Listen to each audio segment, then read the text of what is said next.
তাদেরকে বয়স কম হলেও শ্রদ্ধা করি, এই কারণে করি তারা সাহসী সন্তান, এই যুগের চাহিদা। একটি কথা মনে করবেন, শ্রদ্ধা নেতৃবৃন্দ, স্বাধীনতার পরে একটু মেধাবী শ্রেণী এসেছিল, তারা গঠন করেছিল জাসদ। এই বাড়াবাড়ি করতে গিয়ে দেশ গেছে, জাতি গেছে, তারাও গেছে। আমরা যেন সবকিছু হজম করার তৌফিক দেয়। আপনাদের উদ্দেশ্যে এই কথাটি রেখে 91 সংসদে আপনাদের সাথে কাজ করেছিলেন দেশনেত্রী বেগম খালেদা জিয়ার নেতৃত্বে। আপনারা যখন প্রশ্ন করেন, মনে হয় এই দেশে 15 বছর 20 বছর বিএনপি ছিল না।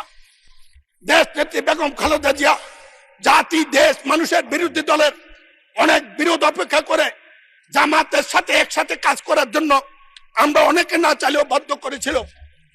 আপনাদের নেতা অধ্যাপক, আপনাদের নেতা মাওলানা গোলাম সাবাত মরহুম, আমি বলতে চাই, তিনি এই সংসদে একটি কথা বলেছিলেন, যার জন্য সিন্নি খাইলে মোল্লা চিনলে না। আপনারা 15-30 বছরে বেঁচে এই পর্যন্ত রাজনীতিকে নিয়ে এসেছেন, তার পিছনে দেশ নেত্রী বেগম খালেদা জিয়া, তার অবদানটুকু একটু স্মরণও করেন না।